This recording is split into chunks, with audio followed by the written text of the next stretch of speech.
When a kindergarten teacher notices one of her quietest students wearing the same pair of tattered gloves every single day, even during art projects and lunch, something about his fierce protection of them begins to trouble her. What began as a curious observation would soon uncover a heartbreaking situation that had been overlooked by multiple adults and systems meant to protect the most vulnerable children. Before we dive into the story, let us know where you're watching from in the comments below. And if you believe that sometimes the smallest details can lead to the most important discoveries, hit that like button and subscribe for more. Emily Daniels had been teaching kindergarten at Oakdale Elementary for 6 years. At 31, her natural warmth and quiet perceptiveness had earned her a reputation as one of the most effective educators in the diverse rural school district. With her curly auburn hair typically gathered in a casual ponytail and observant green eyes that radiated genuine interest in each child's world, Ms. Daniels, Ms. Emily, to her 5- and 6-year-olds, created a classroom environment where even the most hesitant children eventually blossomed. Beyond simply teaching academic fundamentals, Emily believed deeply in the power of early education to identify and address challenges before they became entrenched patterns, often noticing subtle signs of distress that others might overlook. Her classroom was a vibrant space filled with learning centers, reading nooks, and walls adorned with children's artwork and photos of class activities.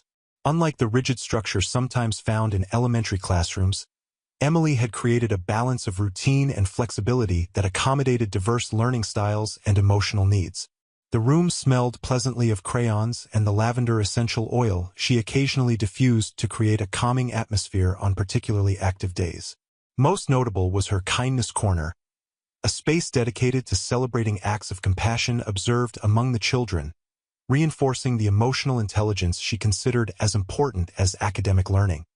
Emily lived in a small but charming farmhouse about 20 minutes from the school, which she shared with her rescue dog, Max, a gentle golden retriever who occasionally visited the classroom as a reading buddy for reluctant readers.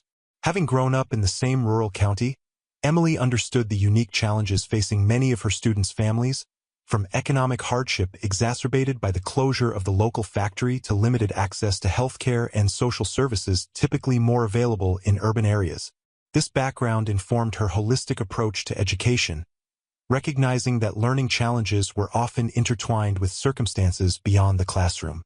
Principal Robert Morales valued Emily's contributions to Oakdale Elementary beyond just educational outcomes. "You see teaching as both art and advocacy," he had noted during her most recent evaluation. "The academic foundation you provide is excellent, but equally important is how you champion the needs of children who might otherwise fall through the cracks." Emily had accepted the compliment with characteristic humility, though privately she considered such advocacy an essential element of effective teaching rather than something extraordinary. School social worker Gabriela Lopez had become one of Emily's closest colleagues at Oakdale.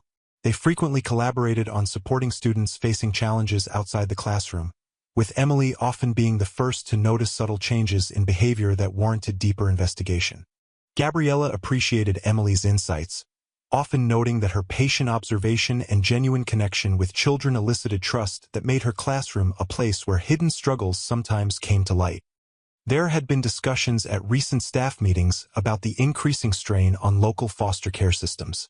The opioid crisis had hit their rural community particularly hard, resulting in more children being removed from homes and placed with foster families or relatives, often with limited oversight due to overwhelmed social services. The school had been working to identify and support these students, though limited resources and communication gaps between agencies sometimes left vulnerable children without the full range of assistance they needed. One Wednesday afternoon in late October, Emily had encountered an unfamiliar woman speaking intently with Principal Morales in the main office. The woman, who she later learned was Dr. Melanie Chun, a pediatric specialist from the University Hospital in the nearest city, had greeted Emily warmly when introduced, asking thoughtful questions about the challenges of identifying health concerns in a rural school setting with limited access to specialized care. "We're trying to develop better outreach models," Dr. Chun had explained. "So many conditions are missed simply because of geographic and economic barriers to specialized assessment. Early intervention makes such a difference in outcomes, particularly for children with traumatic injuries or chronic conditions." This perspective resonated deeply with Emily's own observations about healthcare disparities affecting her students, and she'd left the brief interaction feeling cautiously hopeful about potential new resources that might benefit children in their underserved community. Autumn had settled over the small town of Oakdale, bringing crisp mornings and golden afternoons that transformed the elementary school's playground into a canvas of red and orange leaves. The school itself, a single-story brick building constructed in the 1970s, served approximately 250 students from kindergarten through 5th grade. Inside, classrooms hummed with the familiar rhythm of learning and social development that marked the school year now fully underway after the adjustment period of the first few weeks. It was during this season of settling in that Emily first began to really notice something unusual about Lucas Walker, a 5-year-old boy who had joined her class 3 weeks after the start of school. The child was small for his age, with solemn brown eyes that seemed to absorb everything while revealing very little, and light brown hair that curled slightly at the ends. His enrollment paperwork indicated he had recently been placed with a foster family following family disruption, though specific details were limited due to confidentiality protocols.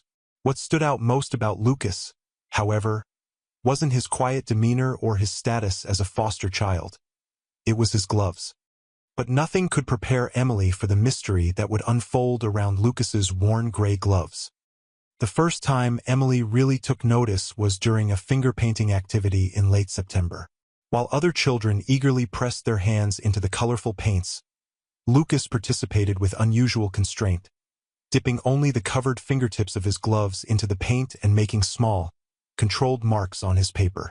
When Emily gently suggested he might remove his gloves to more fully experience the sensory activity, his reaction was immediate and disproportionate. "No!" he had exclaimed, pulling his hands close to his chest protectively. "I can't take them off. Ever." The intensity of his response, coupled with the flash of fear in his eyes, triggered Emily's professional concern. In her experience, when children demonstrated such strong protective behaviors around specific body parts, it sometimes indicated injury, abuse, or significant trauma. "That's okay, Lucas," she had assured him calmly. "You can keep them on if that makes you more comfortable. Would you like to use a brush instead?"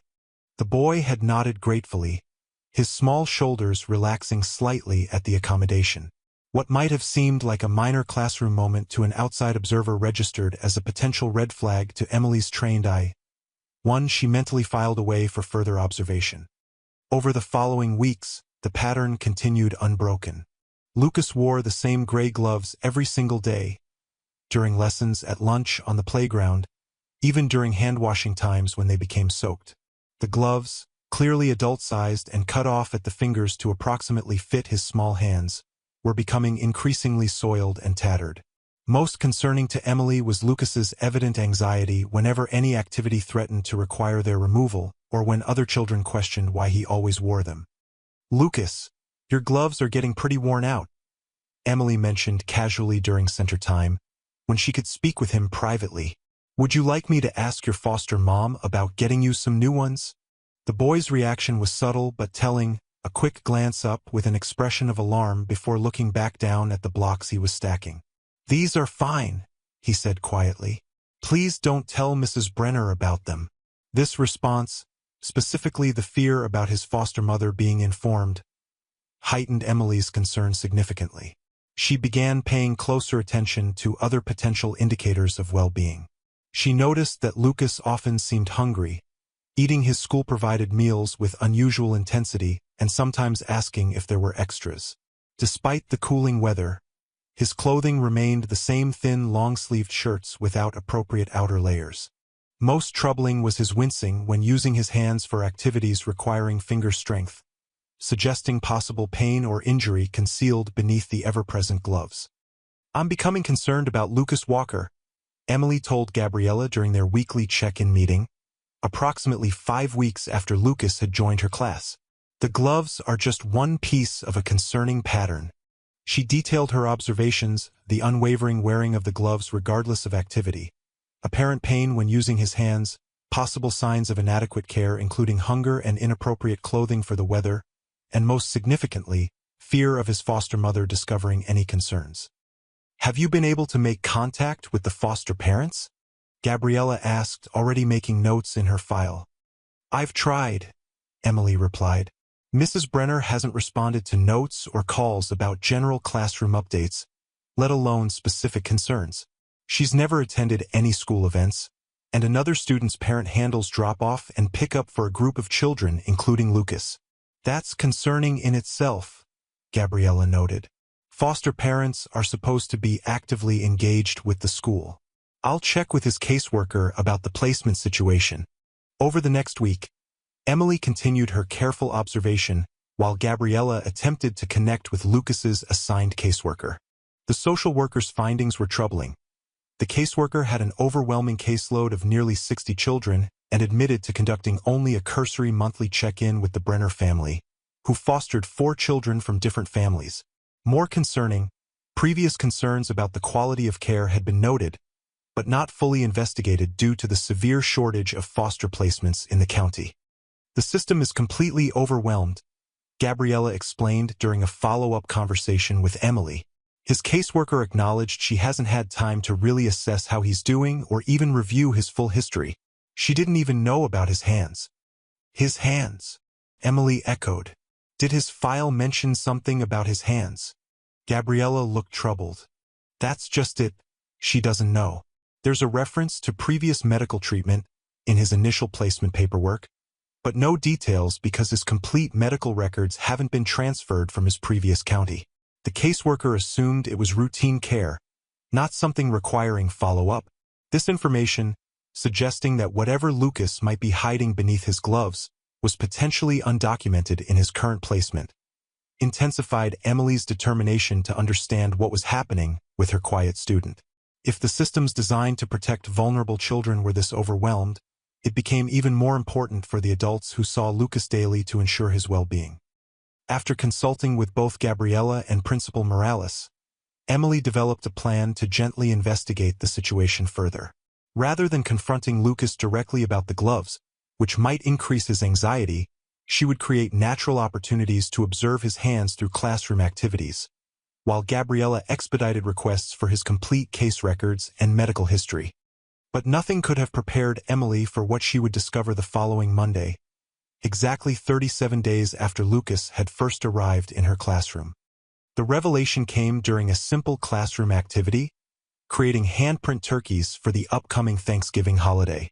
Emily had set up paint stations around the room, with children rotating through centers in small groups. When Lucas's group reached the turkey project, she noticed his immediate tension. I don't want to do this one, he said quietly, trying to move toward another activity center.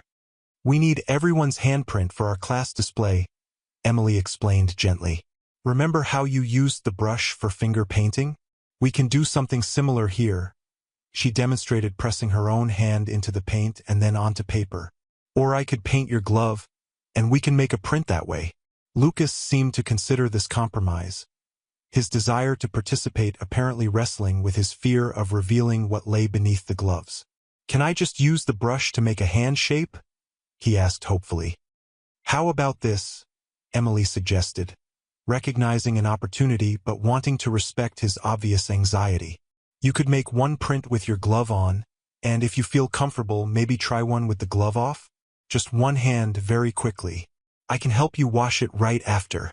The boy's expression revealed an internal struggle, the natural desire of a 5-year-old to participate in a fun activity competing with whatever fear or instruction had kept his hands hidden for so long. After a long moment, he gave a tiny nod. With careful movements, Lucas pressed his gloved right hand into the brown paint and made a print on the construction paper. Emily praised his effort enthusiastically, then gently asked, Would you like to try one without the glove? Just your left hand? I have soap and water ready right here. Lucas glanced around, seemingly checking if other students were watching. The classroom's organization had intentionally provided some privacy at each center, with students focused on their own activities. Taking a deep breath, he began to pull at the fingertips of his left glove, slowly working it off. What Emily saw caused her to physically freeze in place, her cheerful expression faltering as she processed the revelation. Lucas's exposed hand was severely scarred, with evidence of significant burn injuries that had warped the skin across his palm and fingers. Some areas showed signs of skin grafting, while others displayed the characteristic contracture of burn healing that would limit mobility and potentially cause pain. Most alarmingly, several areas appeared red and irritated, suggesting possible infection from lack of proper care. Recovering her composure quickly for Lucas's sake, Emily smiled gently. "Thank you for showing me your hand, Lucas. That was very brave. Let's get a print and then wash it carefully. Okay?" The boy nodded solemnly, pressing his scarred hand into the paint and then onto the paper, creating a print that clearly showed the altered contours of his injured hand. As Emily helped him wash the paint off, she noticed him wincing as the water touched the irritated areas. "Does your hand hurt sometimes?"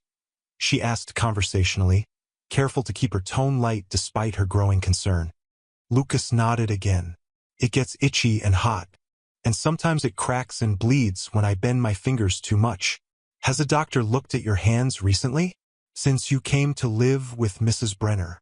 Emily asked, helping him dry his hand gently with a soft paper towel. "No," Lucas replied, carefully pulling his glove back on.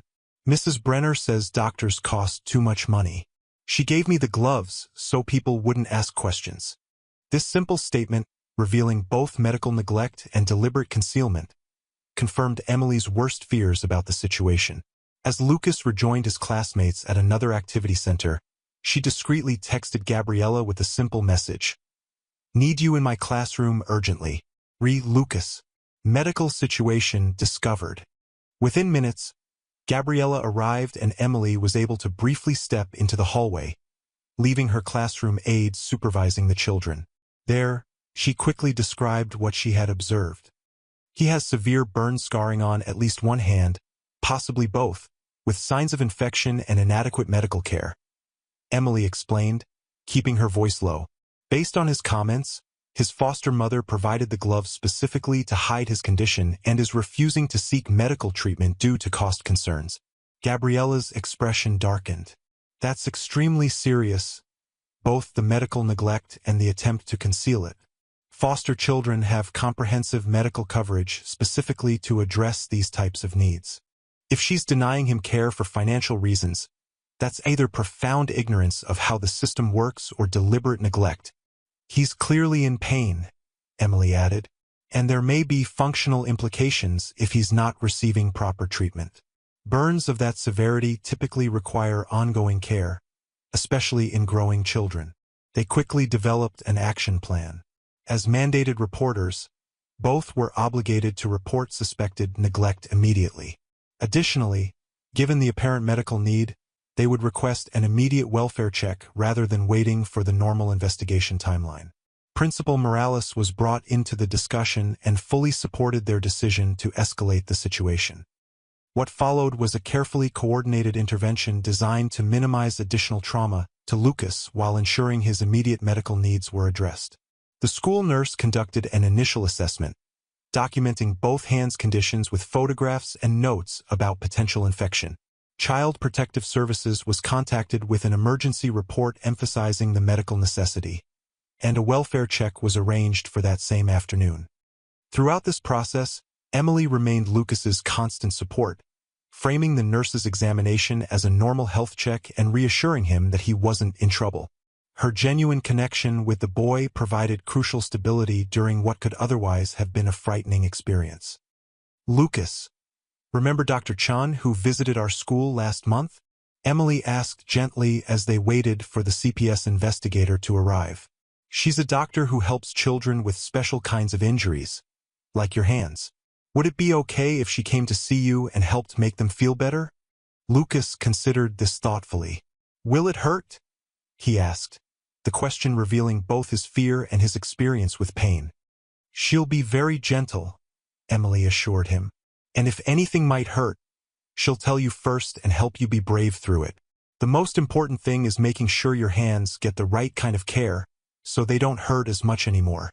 The boy nodded slowly. "Will I have to go back to Mrs. Brenner's house after?" The question, and the anxiety behind it, spoke volumes about his experience in the foster placement. Emily chose her words carefully, balancing honesty with reassurance. "Right now, the most important thing is taking care of your hands," she explained.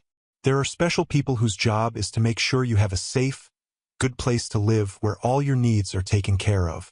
They're going to help figure out the best plan."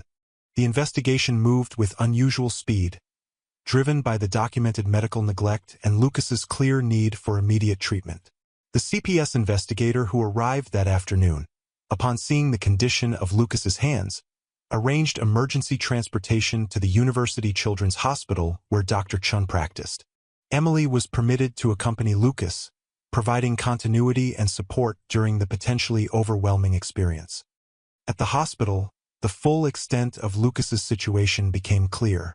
Both hands had suffered third-degree burns approximately 8 months earlier in the house fire that had claimed his mother's life. He had received initial emergency treatment and early reconstructive surgery, but had been discharged to distant relatives who subsequently proved unable to care for him, leading to his entry into the foster system. Somewhere in the transitions between counties and placements, his ongoing medical needs had been inadequately documented and communicated, resulting in his placement with the Brenners, who had neither the training nor apparently the inclination to manage his specialized care. Most distressingly, the lack of appropriate follow-up care had resulted in contractures, the tightening of skin, tendons, and muscles that occurs during burn healing, that were significantly limiting his hand function and causing unnecessary pain. Without intervention, these contractures would likely worsen, potentially resulting in permanent disability. He needs immediate treatment for the infection and then a comprehensive care plan including physical therapy and possibly additional reconstructive procedures, Dr. Chun explained to Emily and the social workers now assigned to Lucas's case. The good news is that children have remarkable capacity for healing and adaptation. With proper care, we can significantly improve both function and comfort. For Emily, the days following her discovery were emotionally exhausting yet affirming of her professional instincts. She had noticed what others had missed, persisted when faced with systemic barriers, and potentially saved Lucas from permanent disability resulting from medical neglect. The knowledge that her attention to a seemingly small detail, a child's reluctance to remove his gloves, had led to such a significant intervention reminded her of why she had become an educator in the first place. To see and serve the whole child, not just their academic needs. "You did everything right," Principal Morales assured her after a particularly difficult meeting with officials from multiple agencies, trying to determine how Lucas's medical needs had been so thoroughly overlooked. "You noticed, you documented, you acted appropriately, and you stayed focused on what Lucas needed through the whole process." The investigation expanded beyond Lucas's immediate situation, revealing that the Brenner foster home had been inadequately vetted and monitored. All 4 children placed there were subsequently removed and reassessed, with 2 others also found to have unaddressed medical or educational needs. The case triggered a county-wide review of foster placements, particularly those involving children with documented medical conditions, and led to the implementation of new protocols for ensuring continuity of care when children moved between jurisdictions or placements. But the most remarkable outcome of Emily's discovery emerged 3 weeks later, when the search for an appropriate long-term placement for Lucas led investigators to locate his maternal grandmother. Until that point, authorities had believed all his relatives were either deceased or unwilling to provide care. In reality, his grandmother had been searching for him since the fire, but miscommunications between counties and agencies had prevented her from being identified as a placement option. Darlene Mills, a retired nurse still active in community health initiatives, arrived at the hospital within hours of being notified about Lucas. Her reunion with her grandson, whom she had last seen as a toddler due to a previous estrangement with her daughter that she deeply regretted, was both heartbreaking and healing. Her medical background made her ideally suited to understand and manage his ongoing treatment needs, and her immediate connection with Lucas was evident to all who witnessed their interactions. "I never stopped looking for him," she explained to Emily during their first meeting. "After the fire, I was told he had been placed with his father's family. When I tried to make contact, I discovered that information was incorrect, but by then he had entered the system and confidentiality protocols made it nearly impossible to locate him without knowing exactly which county had jurisdiction." The timing of Emily's discovery had been particularly fortuitous. Just 1 week earlier, Darlene had finally connected with an advocacy organization specializing in helping families navigate the complexities of the child welfare system. They had initiated a formal search process that would likely have eventually located Lucas, but Emily's intervention had accelerated the process by bringing his case to immediate attention. As autumn turned to winter, Lucas remained in the hospital for several weeks, receiving intensive treatment for the infection and beginning the physical therapy that would help restore function to his hands. Emily visited regularly, bringing cards and artwork from his classmates and maintaining his connection to the classroom community during his absence. These visits provided crucial continuity for Lucas during a period of tremendous transition, helping him understand that the positive relationships in his life could persist even as his circumstances changed. By January, Lucas had been discharged from the hospital to his grandmother's care, with a comprehensive treatment plan in place.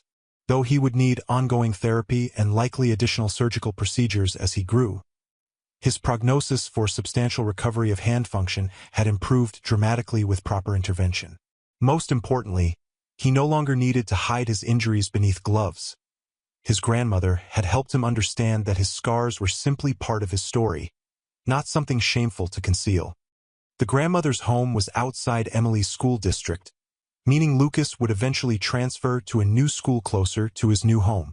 Recognizing the importance of stability after so much disruption, however, all parties agreed that he would complete the kindergarten year at Oakdale, with his grandmother making the longer drive each day to provide that continuity. This arrangement allowed Emily to witness Lucas's remarkable transformation over the remaining months of the school year. Where he had once been withdrawn and anxious, he gradually became more engaged and expressive. His hands, now receiving proper care and therapy, improved in both appearance and function. Most tellingly, he began participating fully in classroom activities without the self-consciousness that had previously limited his interactions. The case had far-reaching implications beyond Lucas's individual situation. The systemic failures identified during the investigation led to significant reforms in how the county managed foster placements and coordinated care for children with medical needs. A formal partnership was established between the school district and the university hospital, creating a telehealth program that allowed specialists like Dr. Chan to consult on potential concerns identified by school staff, particularly in rural areas where access to specialized care was limited. Most personally meaningful to Emily was the creation of a new training program for both educators and foster parents, focused on identifying and addressing the needs of children with medical conditions or disabilities. She was asked to help develop the program's curriculum, sharing the observational techniques that had allowed her to notice Lucas's hidden struggle when others had missed it. By spring, approximately 6 months after Emily had first gently removed Lucas's glove and discovered the truth beneath, the impact of that moment continued to expand in unexpected ways. Lucas, now thriving in his grandmother's care and making steady progress in his physical therapy, had become an ambassador of sorts. His story, shared with appropriate privacy protections, helping to educate others about both burn recovery and the importance of trauma-informed approaches to supporting children with medical conditions. During a school board meeting where the new telehealth partnership was being formally announced, Dr. Chan acknowledged Emily's critical role. This collaboration exists because one teacher paid attention to details others might have dismissed, she noted. A child wearing gloves might seem unremarkable, but Ms. Daniels recognized it as potentially significant and pursued understanding rather than accepting the surface appearance. That level of attentiveness is exactly what our most vulnerable children need from all the adults in their lives. The most meaningful acknowledgement, however, came from Lucas himself. During his last week at Oakdale before transitioning to his new school closer to his grandmother's home, he presented Emily with a special gift, a colorful ceramic handprint he had made during art therapy, his now healing fingers preserved in clay alongside a simple message. "Thank you for seeing my hands when they were hiding." The following September, as Emily welcomed a new class of kindergartners, she carried with her the lessons learned from Lucas's case. The handprint held a place of honor on her desk, a daily reminder of the importance of looking beyond surface behaviors to understand what children might be trying to communicate through actions when words fail them.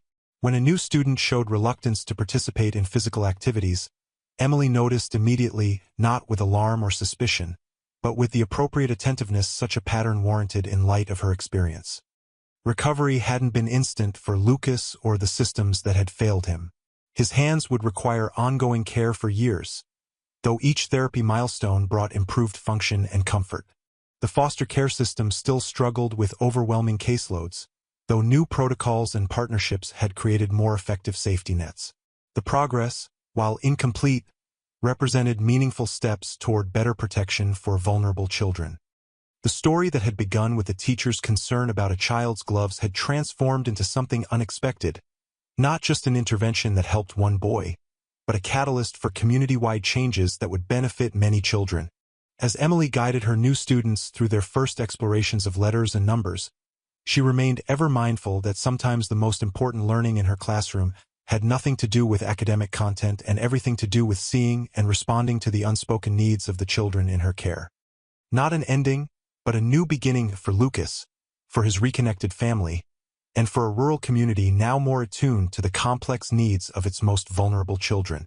A reminder that healing becomes possible when caring adults pay attention to the small details that speak volumes, and when systems respond not just with protection but with support for all those affected by trauma and transition.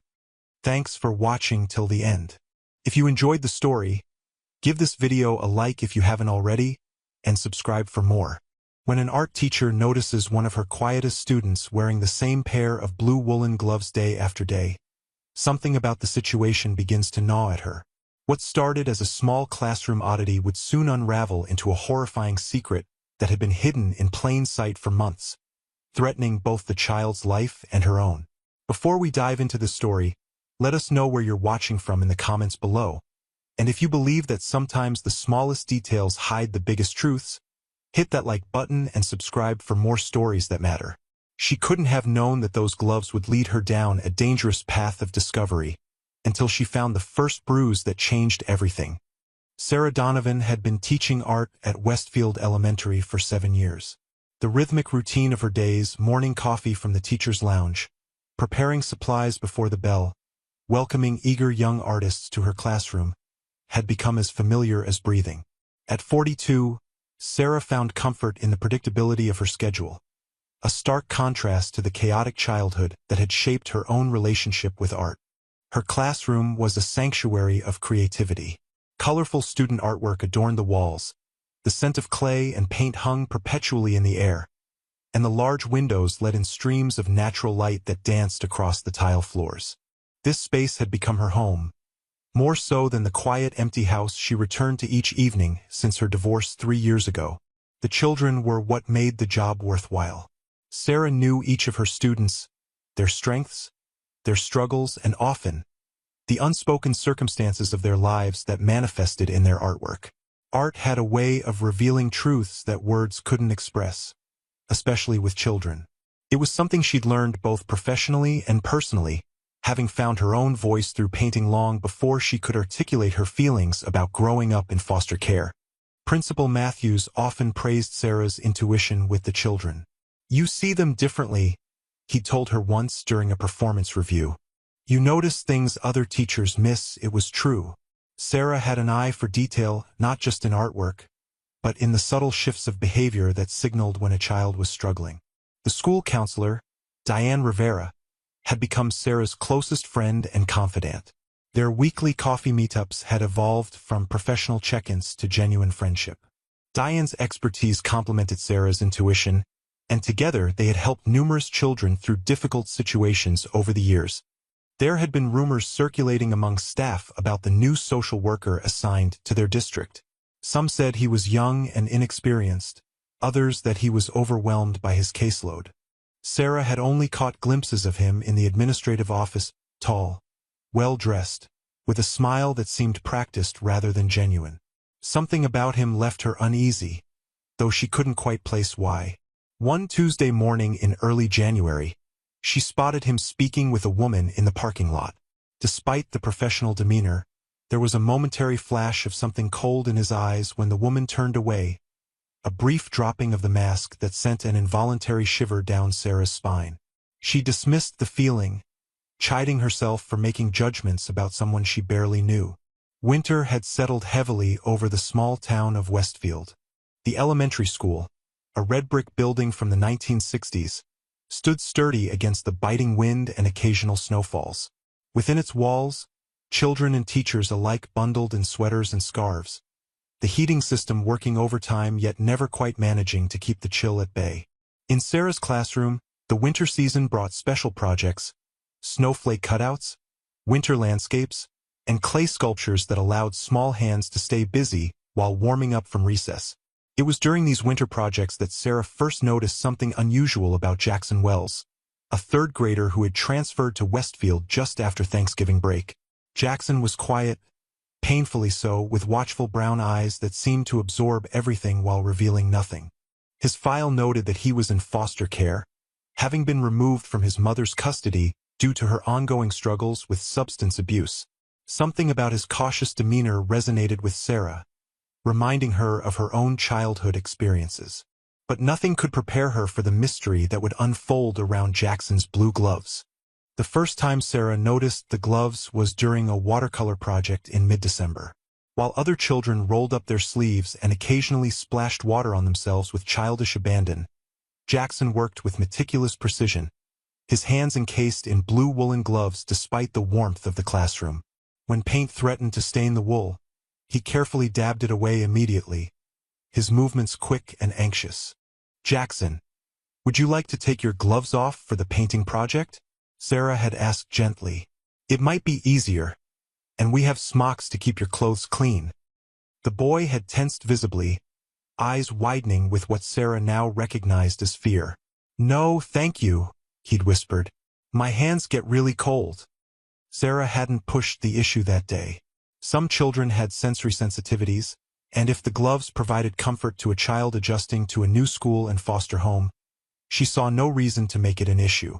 But as December bled into January, and the gloves remained a constant fixture, her professional concern began to grow. "I've never seen him without them," Diane confirmed when Sarah mentioned it during their coffee meetup. "Not in the cafeteria, not during counseling sessions. His foster parents mentioned he's particular about them. Some kind of security object, they think." "For 57 days straight?" Sarah asked, having mentally calculated the consecutive school days since Jackson's arrival.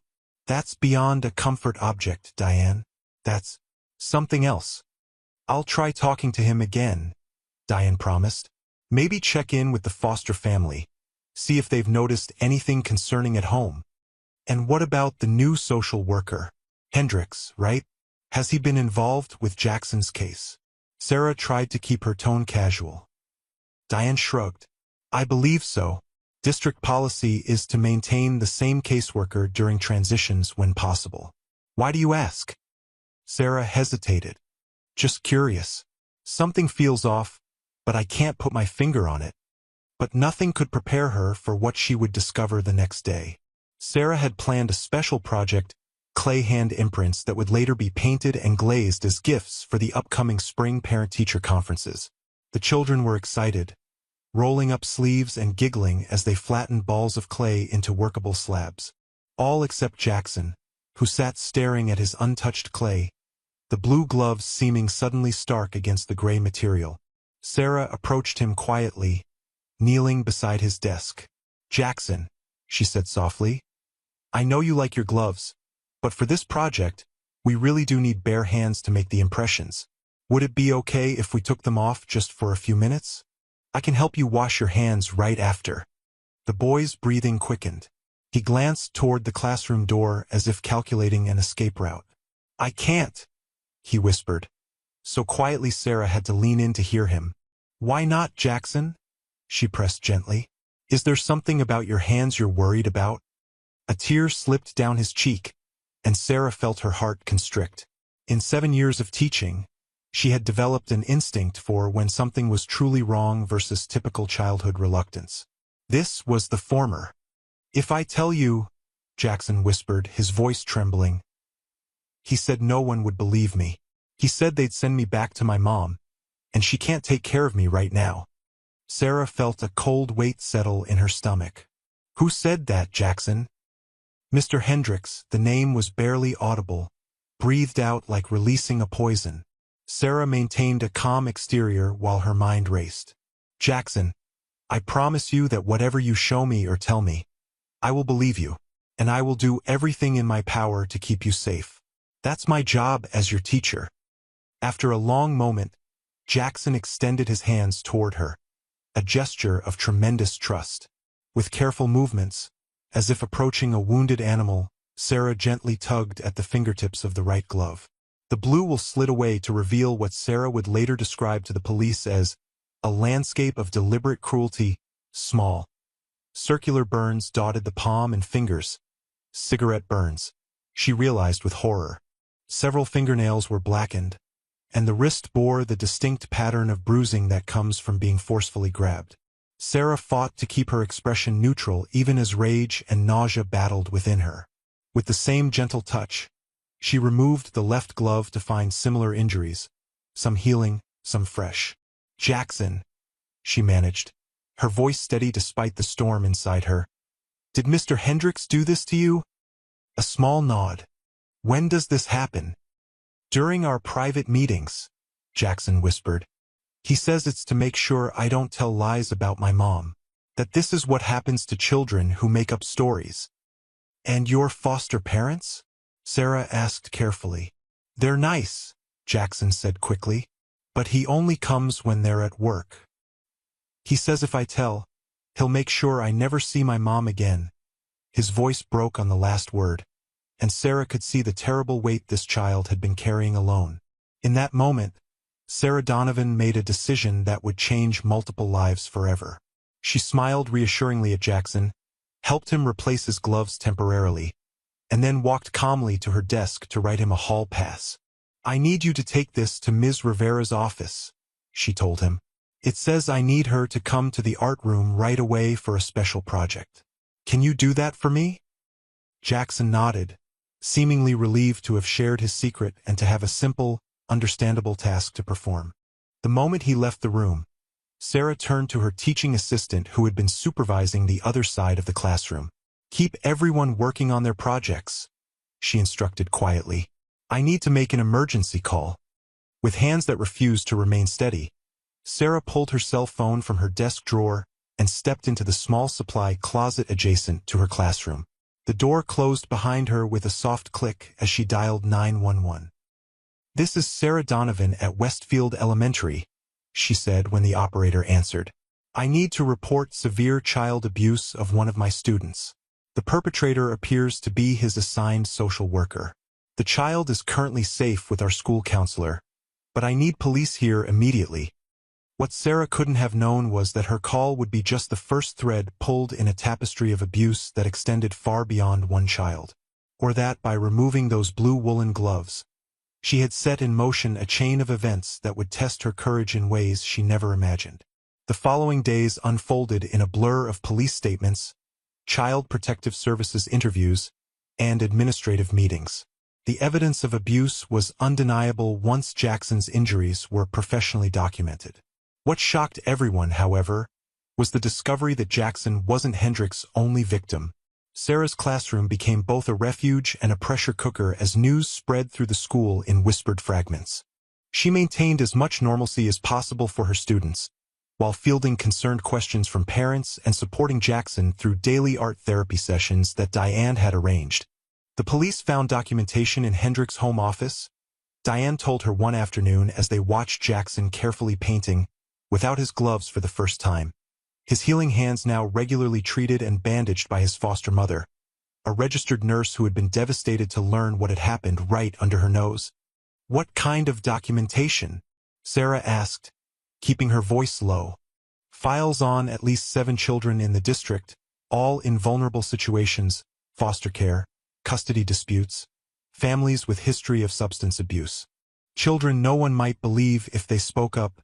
Diane's professional composure cracked slightly. "He was systematic, targeting kids he thought wouldn't or couldn't tell." Sarah felt her stomach twist. "And no one noticed? For how long?" "At least 2 years since he transferred to our district. He was careful to ensure the physical abuse wouldn't be easily visible." Jackson's case escalated because Hendricks grew frustrated with him. The boy was remarkably resilient, refusing to give Hendricks information about his mother that could be used against her in custody hearings. Sarah watched Jackson mixing colors on his palette, blue and yellow, to create green for the landscape he was painting. Despite everything, his artistic talent was blossoming now that he wasn't constrained by those woolen gloves. "What happens now?" Sarah asked. "Hendricks is in custody, denied bail. The district attorney is building a case, and with multiple victims coming forward, he'll likely face significant prison time." Diane paused. "But right now, our priority is healing these children, starting with Jackson." The investigation intensified over the next weeks, bringing more disturbing revelations. Hendricks had been manipulating case files, deliberately sabotaging family reunification efforts while presenting himself as an advocate for the children. His supervisors, overwhelmed with their own caseloads, had missed the warning signs, trusting his polished reports and seemingly dedicated work ethic. Sarah found herself at the center of a storm she hadn't anticipated. There were interviews with detectives who specialized in crimes against children, meetings with district officials concerned about liability, and most distressingly, a veiled threat left on her home answering machine from someone she suspected was a friend of Hendricks. "This is why people mind their own business," the voice had said, electronically distorted but clearly menacing. "You have no idea what you've started." Sarah had immediately reported the call to the detective assigned to Jackson's case, a steady, soft-spoken woman named Detective Mercer who had 20 years of experience with child abuse cases. "We're taking this seriously," Mercer assured her after technicians had recorded the message. "It's possible Hendricks has colleagues who either suspected and looked the other way or were somehow complicit. We're investigating everyone he worked with closely." "Should I be worried?" Sarah asked bluntly. Detective Mercer didn't sugarcoat her response. "Be cautious. Be aware of your surroundings. We'll have patrol cars make regular passes by your home, but people like Hendricks, they rely on systems of protection. When those systems start to crumble, the people who benefited from them get desperate." That night, Sarah double-checked every window and door lock in her house before trying unsuccessfully to sleep. The threat loomed in her mind, but so did the image of Jackson's burned and bruised hands.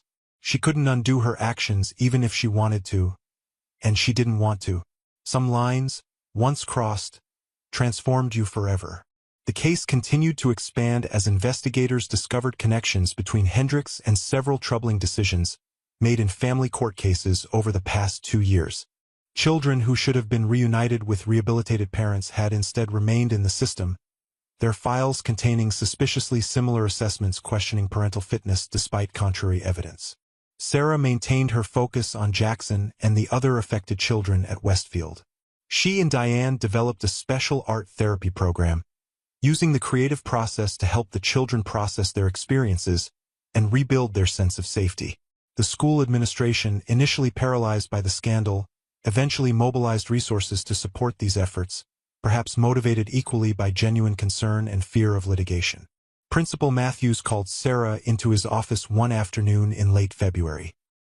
His usually immaculate desk was buried under papers, and the lines around his eyes had deepened considerably over the past month. "The superintendent called this morning," he said without preamble. "They're conducting a full review of all cases Hendricks touched during his time in our district." Sarah nodded, waiting for more. "They're also implementing a new oversight protocol for social workers and mandatory reporter training for all school staff." He paused, looking at her directly. "They'd like you to help develop the training, Sarah. Your experience with Jackson. It highlights gaps in our system that need addressing." "I'm not an expert," Sarah protested. "I just happened to notice." "That's exactly the point," Matthews interrupted. "You noticed what others missed. You trusted your instincts and you acted decisively. Those are the qualities we need to cultivate in all our staff." Sarah considered the request. It would mean additional work on top of her teaching responsibilities, but it would also ensure that the lessons learned from Jackson's case wouldn't be forgotten once the immediate crisis passed. "I'll do it," she agreed. "But I want Diane involved too, and I want guarantees that the children affected by Hendricks will continue receiving support long-term, not just while the spotlight is on this case." Matthews nodded. I'll make it happen. And Sarah, thank you for everything you've done. As Sarah returned to her classroom, she felt a complex mix of emotions. The gratitude from administrators felt somewhat hollow given that systemic failures had allowed the abuse to occur in the first place. Yet she recognized that change often required a catalyst in this case, the simple act of removing a pair of blue woolen gloves and asking the right questions. Jackson was waiting for her when she returned, his latest art project clutched carefully in newly unbandaged hands. It was a painting of a tree, its branches stretching toward a bright sun, roots visible below ground spreading into nourishing soil. "Ms. Donovan, can you help me with something?" he asked, his voice stronger than it had been in weeks. "Of course, Jackson. What do you need?" "I want to make this for my mom. Detective Mercer said I might get to see her soon. They're checking if she's doing better with her." Her problem, he stumbled slightly over the words, but pressed on. "I want her to have something nice from me." Sarah felt her throat tighten. "That's a beautiful idea, Jackson. Let's make it perfect for her." As they worked side by side, adding details to the painting, Sarah noticed how Jackson's hands moved with new confidence. The physical wounds were healing well, better than anyone had expected, though she knew the emotional scars would take much longer to fade. "Ms. Donovan?" Jackson said after they had worked in comfortable silence for several minutes. "Yes, Jackson? I'm glad you took my gloves off that day." His voice was solemn, with a maturity no 8-year-old should have to possess. "Even though I was scared." "I'm glad too," Sarah said softly. "It was very brave of you to let me." Jackson considered this, his brush pausing mid-stroke. "Mr. Hendricks always said I was weak, that nobody would believe me because I was just a kid who missed his mom." Sarah felt a surge of protective fury, but kept her voice gentle. "He was wrong, Jackson. You're one of the strongest people I've ever met. And lots of people believed you, the police, the doctors, Principal Matthews, Ms. Rivera, me. We all believed you immediately." The boy nodded slowly, absorbing this truth to counter the lies he'd been told. Then, with deliberate care, he signed his name at the bottom of the painting, not in the corner as Sarah had taught her students, but prominently beneath the tree, the letters clear and unashamed. The turning point in the investigation came in early March, when Detective Mercer arrived at the school with news that shifted the entire landscape of the case. "We've been building the prosecution's case against Hendricks," she explained to Sarah and Diane in the privacy of the counselor's office. "During the process, we discovered something unexpected. Jackson's mother, Elise Wells, appears to have been deliberately targeted by Hendricks before he ever had professional contact with Jackson." Sarah leaned forward. "What do you mean, targeted?" "Ms. Wells has been in recovery for nearly 14 months. Her progress reports from the rehabilitation facility were excellent. She had secured stable housing, maintained employment, and was on track for reunification with Jackson." Mercer flipped through her notebook. "Then Hendricks was assigned to her case during a staffing transition. Within 2 months, Jackson was removed from a trial home visit and placed in emergency foster care based on allegations that Ms. Wells had relapsed." "Had she?" Diane asked. "That's just it," Mercer said. "According to multiple sources, including her employer and sponsor, she hadn't. But Hendricks produced positive drug test results that no one questioned. We now have reason to believe those results were falsified." Sarah felt her blood run cold. "So he deliberately separated Jackson from his mother, and then abused Jackson while preventing reunification." Mercer nodded grimly. "It appears to be a pattern in several of his cases. He would identify vulnerable families, manufacture or exaggerate concerns, separate children from parents, and then, she didn't need to finish the sentence. That's monstrous," Diane whispered. "It gets worse," Mercer continued. "We've uncovered communications between Hendricks and at least 2 other social workers in neighboring districts who may have been operating similarly. The investigation has expanded significantly." "But what about Jackson and his mom now?" Sarah asked, focusing on the immediate concern. "That's actually why I'm here," Mercer said, her expression softening slightly. "The court has reviewed the case on an emergency basis. Ms. Wells has been cleared of the allegations against her, and the judge has approved a supervised reunification plan. They'll start with visits this weekend. Sarah felt tears prick at her eyes. Does Jackson know yet? We thought Ms. Rivera might help us tell him, Mercer said, looking to Diane. And given your relationship with him, Ms. Donovan, we thought you might want to be there too. The moment they told Jackson was one Sarah knew would stay with her forever. The boy's entire body had gone still with disbelief, then trembled with hope so profound it was almost painful to witness. Really? He had asked, looking from face to face as if searching for signs of deception. I get to see my mom? For real? For real, Diane had confirmed gently. And if everything goes well with your visits, you might be able to live with her again soon. Jackson had burst into tears then.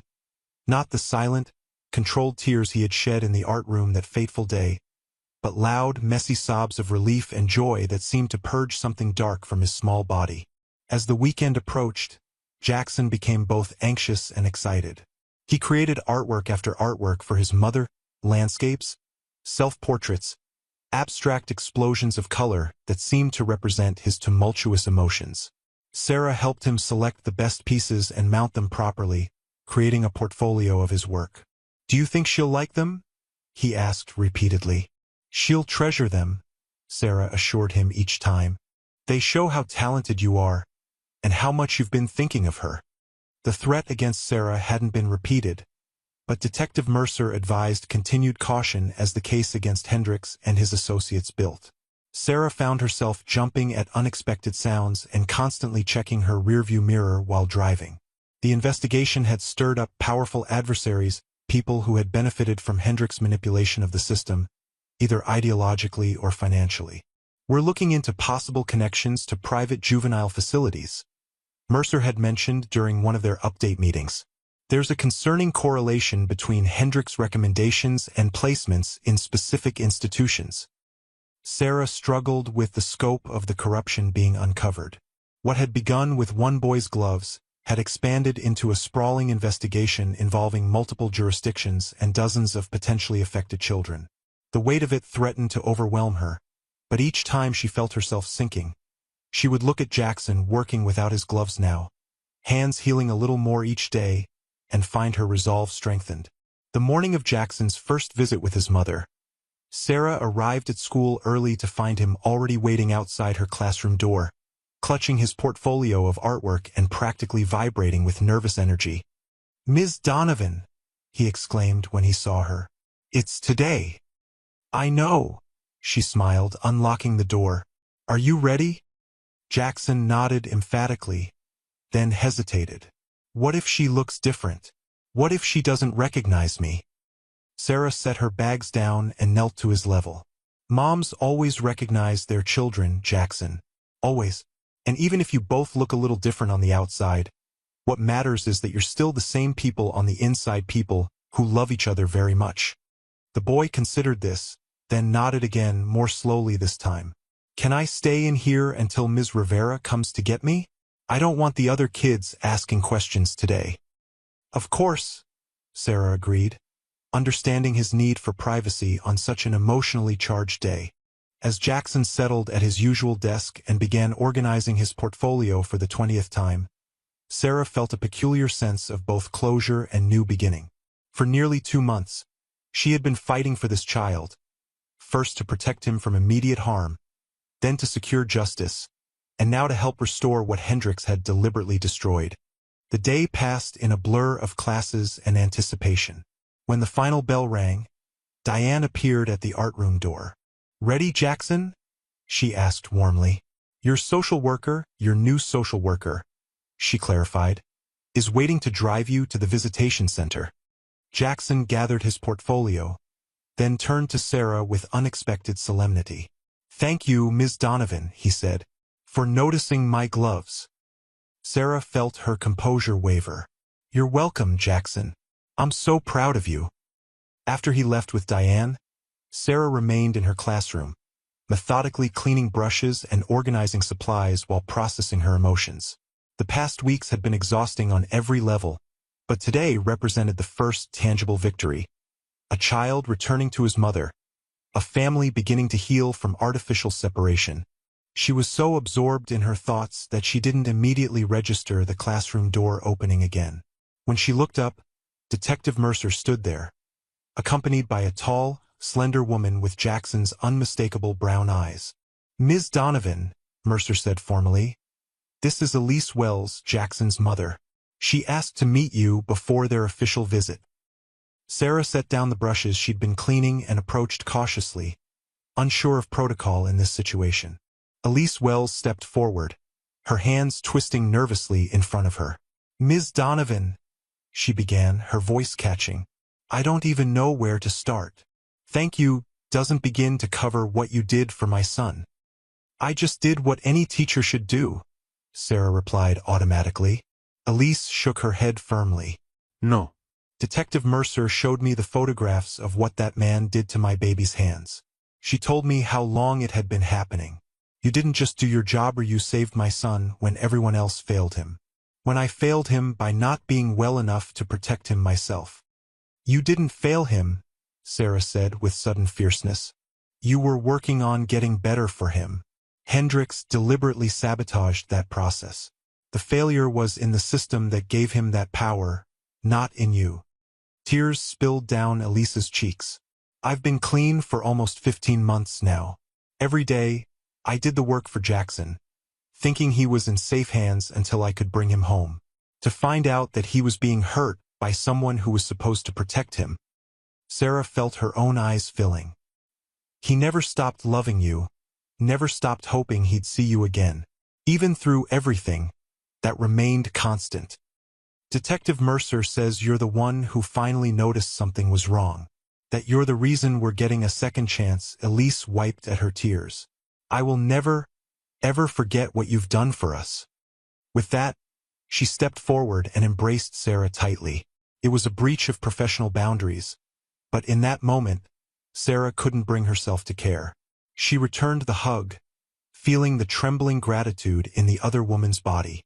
When they separated, Detective Mercer cleared her throat gently. "We should get going. Jackson's waiting at the visitation center." Elise nodded, composing herself.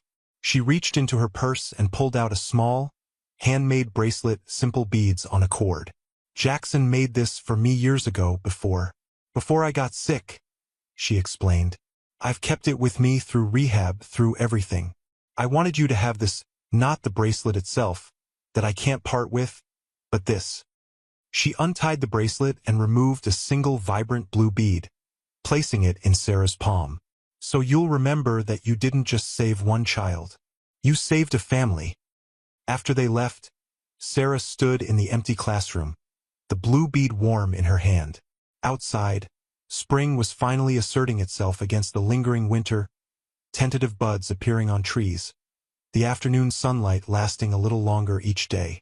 The investigation would continue. There would be court proceedings, testimonies, potentially more threats. The system that had allowed someone like Hendricks to flourish was still fundamentally broken. But today, in this moment, one small victory had been achieved. A boy in blue gloves had been seen, believed, and returned to the mother who had never stopped fighting for him.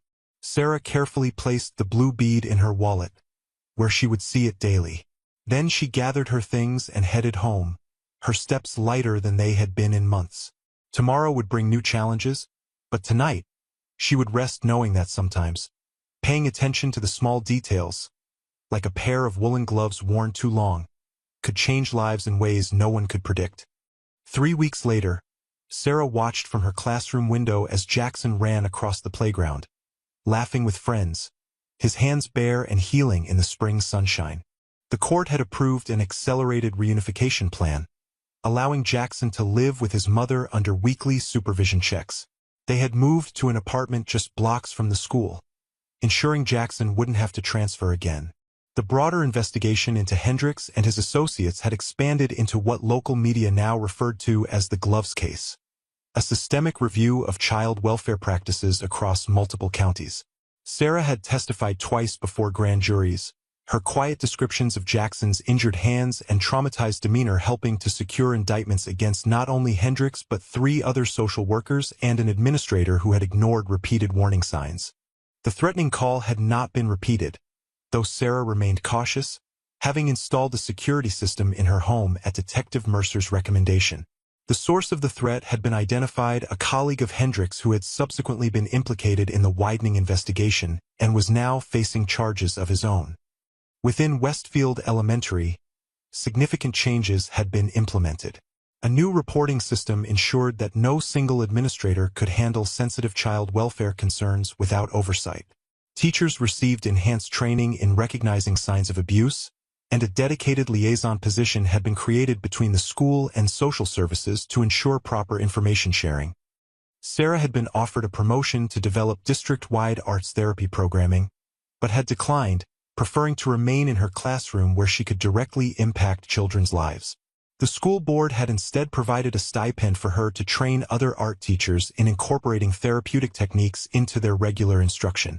As the final bell rang, signaling the end of another school day, Sarah arranged materials for the next morning's projects.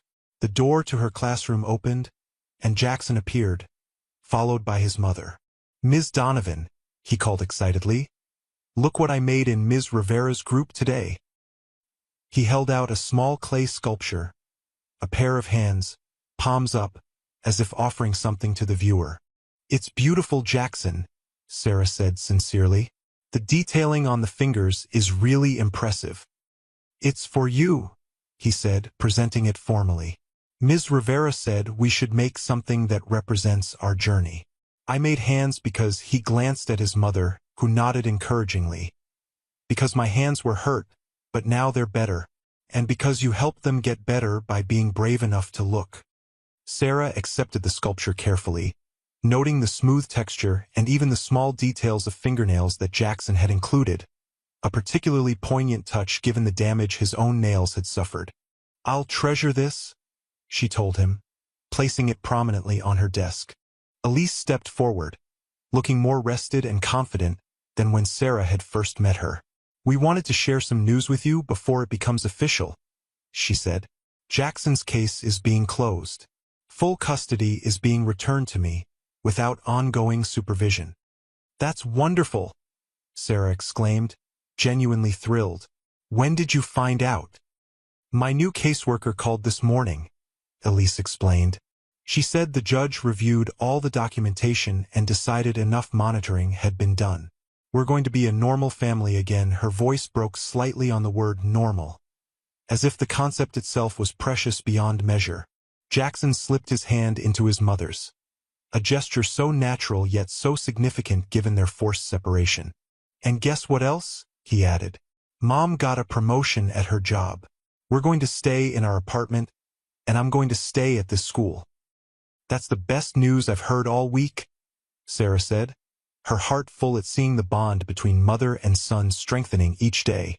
As they chatted about end-of-year projects and summer plans, Sarah noticed how Jackson kept touching the small sculpture on her desk, adjusting its position slightly each time, not from dissatisfaction with his work, but from the quiet pride of a child who had created something meaningful from his pain. When they finally left, promising to bring cupcakes for the class end-of-year party, Sarah sat at her desk and gently traced the contours of the clay hands. In that silent moment, she understood. She hadn't just stopped the darkness from consuming one child's life. She had helped preserve a future where hands could create rather than hide, where trust could grow again from the ashes of betrayal. Recovery wouldn't be instant for Jackson or the other affected children, but the foundation for safety had finally been laid, allowing the slow work of healing to begin. The system, too, was beginning to change, not completely, not perfectly, but meaningfully. New protocols, greater scrutiny, enhanced training, small steps toward ensuring that no child would remain invisible behind a pair of woolen gloves. Sarah picked up the clay sculpture and placed it on the windowsill, where afternoon sunlight illuminated every carefully crafted detail. Outside, Jackson and his mother walked hand in hand across the school parking lot, their silhouettes merging with the golden spring light, not an ending, but the tangible beginning of a journey home. Thanks for watching till the end. If you enjoyed the story, give this video a like if you haven't already, and subscribe for more.